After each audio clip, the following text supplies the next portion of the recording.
Livro de Humberto de Campos Boa Nova, escrito por Chico Xavier.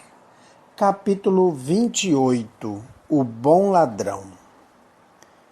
Alguns dias antes da prisão do mestre, os discípulos, nas suas discussões naturais, comentavam o problema da fé com desejo desordenado de quantos se atiram aos assuntos graves da vida, tentando apressadamente forçar uma solução.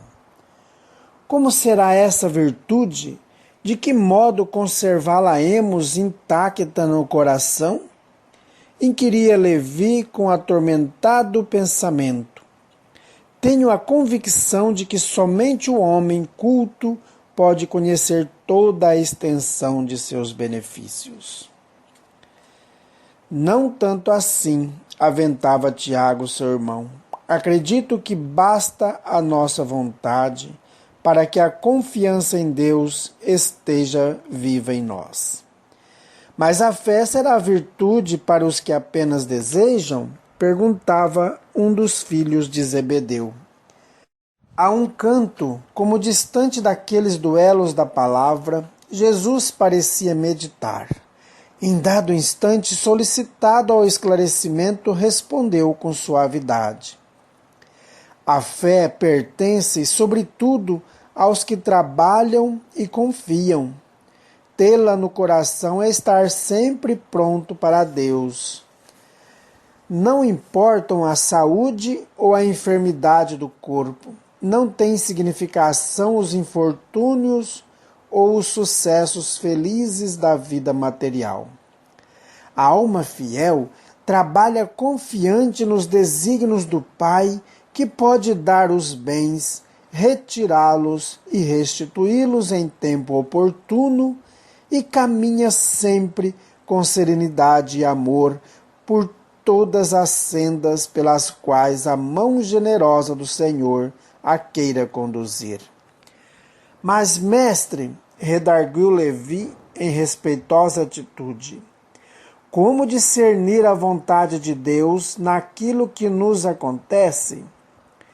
Tenho observado grande número de criaturas criminosas que atribuem à providência os seus feitos delituosos e uma legião de pessoas inertes que classificam a preguiça como fatalidade divina.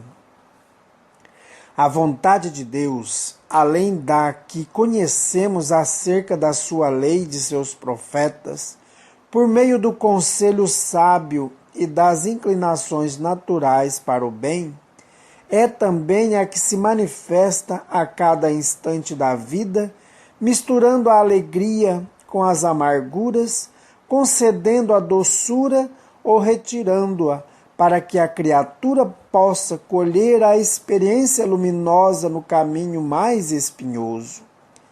Ter fé, portanto, é ser fiel a essa vontade, em todas as circunstâncias, executando o bem que ela nos determina e seguindo-lhe o roteiro sagrado nas menores sinuosidades da estrada que nos compete percorrer. Entretanto, observou Tomé, creio que essa qualidade excepcional deve ser atributo do espírito mais cultivado, porque o homem ignorante não poderá cogitar da aquisição de semelhante patrimônio. O mestre fitou o apóstolo com amor e esclareceu. Todo homem de fé será agora ou mais tarde o irmão dileto da sabedoria e do sentimento. Porém, essa qualidade será sempre a do filho leal ao Pai que está nos céus. O discípulo sorriu e obtemperou. Todavia, quem possuirá no mundo lealdade perfeita como essa? Ninguém pode julgar em absoluto, disse o Cristo com bondade, a não ser o critério definitivo de Deus. Mas se essa conquista da alma não é comum às criaturas de conhecimento parco ou de posição vulgar, é bem possível que a encontremos no peito exausto dos mais infelizes ou desclassificados do mundo. O apóstolo sorriu desapontado no seu ceticismo de homem prático. Dentro em pouco a pequena comunidade se dispersava à aproximação do manto escuro da noite.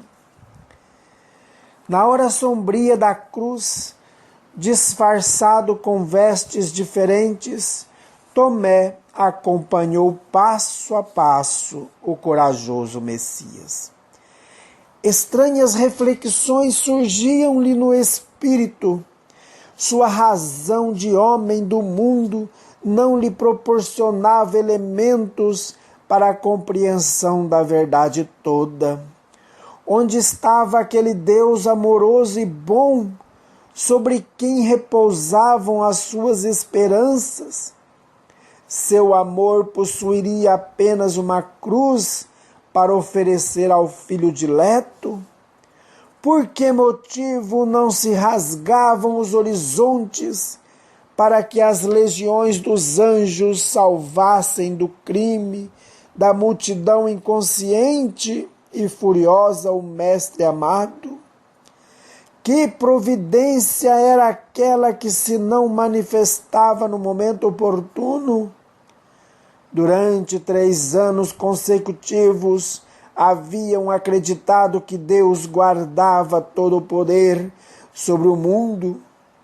Não conseguia, pois, explicar como tolerava aquele espetáculo sangrento de ser o seu enviado amorável e carinhoso, conduzido para o madeiro infamante sob impropérios e pedradas. O prêmio do Cristo era então aquele monte da desolação reservado aos criminosos? Ansioso, o discípulo contemplou aquelas mãos que haviam semeado o bem e o amor, agora agarradas à cruz como 2 flores ensanguentadas. A fronte aureolada de espinhos era uma nota irônica na sua figura sublime e respeitável. Seu peito tremia ofegante, seus ombros deveriam estar pisados e doloridos. Valer a pena haver distribuído entre os homens tantas graças do céu? O malfeitor que assaltava o próximo era agora, a seu ver, o dono de mais duradouras compensações. Tomé se sentia como que afogado. Desejou encontrar algum dos companheiros para trocar impressões, entretanto, não viu um só deles. Procurou observar se os beneficiados pelo Messias assistiam ao seu martírio humilhante na hora final, lembrando que ainda na véspera se mostravam tão reconhecidos e felizes com a sua santa presença. A ninguém encontrou. Aqueles leprosos que haviam recuperado o dom precioso da saúde, os cegos que conseguiram rever o quadro caricioso da vida, os aleijados que haviam cantado hosanas à cura de seus corpos defeituosos, estavam agora ausentes, fugiam ao testemunho. Valer a pena praticar o bem? O apóstolo, mergulhado em dolorosos e sombrios pensamentos, se deixava absorver em estranhas interrogações. Reparou que em torno da cruz estrugiam gargalhadas e ironia. O mestre, contudo, guardava no semblante uma serenidade inacessível.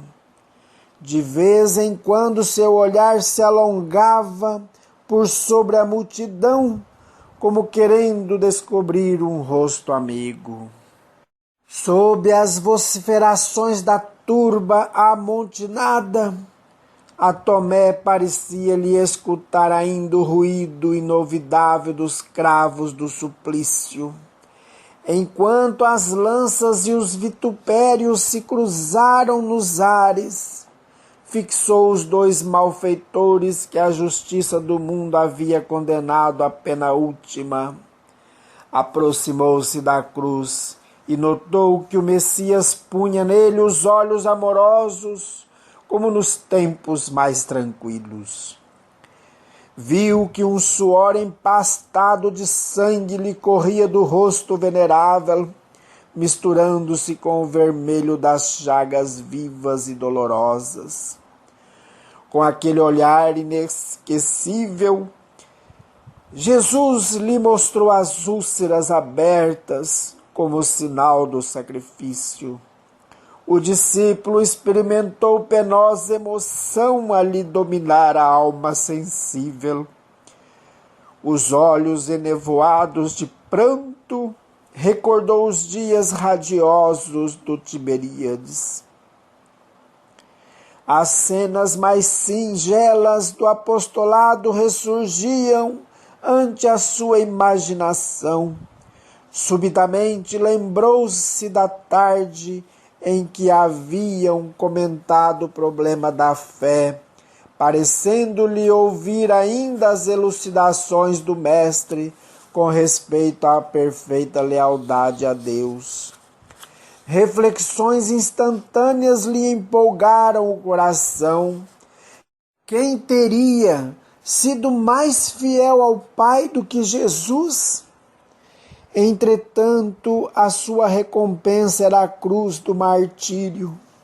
Absorto em singulares pensamentos, o apóstolo observou que o Messias lançava agora os olhos enternecidos sobre um dos ladrões que o fixava afetuosamente. Nesse instante, percebeu que a voz débil do celerado se elevava para o Mestre em tom de profunda sinceridade. Senhor, disse ele ofegante, lembra-te de mim quando entrares no teu reino. O discípulo reparou que Jesus lhe endereçava então o olhar caricioso ao mesmo tempo que nos seus ouvidos chegavam os ecos de sua palavra suave e esclarecedora. Vês, Tomé, quando todos os homens da lei não me compreenderam e quando os meus próprios discípulos me abandonaram, eis que encontro a confiança leal no peito de um ladrão. Inquieto, o discípulo meditou na lição recebida e horas a fio contemplou o espetáculo penoso até o momento em que o Mestre foi retirado da cruz da derradeira agonia. Começava então a compreender a essência profunda de seus ensinos imortais. Como se o seu espírito fora transportado ao cume de alto monte, pareceu-lhe observar daí a pesada marcha humana. Viu conspícuos homens da lei, sobraçando os livros divinos. Doutores enfatuados de orgulho passavam eretos, exibindo os mais complicados raciocínios. Homens de convicções sólidas integravam o quadro, entremostrando a fisionomia satisfeita. Mulheres vaidosas ou fanáticas lá iam, igualmente revelando seus títulos diletos. Em seguida, vinham os diretamente beneficiados pelo Mestre Divino. Era a legião dos que se haviam levantado da miséria física e das ruínas morais. Eram os leprosos de Jerusalém, os cegos de Cafarnaum, os doentes de Sidom, os seguidores aparentemente mais sinceros, ao lado dos próprios discípulos, que desfilavam envergonhados e se dispersavam indecisos na hora extrema. Possuído de viva emoção, Tomé se pôs a chorar intimamente. Foi então que presumiu escutar uns passos delicados e quase imperceptíveis. Sem poder explicar o que se dava, julgou divisar a seu lado a inovidável figura do Mestre, que lhe colocou as mãos leves e amigas sobre a fronte atormentada, repetindo-lhe ao coração as palavras que lhe havia endereçado da cruz. Vês, Tomé, quando todos os homens da lei não me compreenderam e os próprios discípulos me abandonaram, eis que encontro a confiança leal no peito de um ladrão.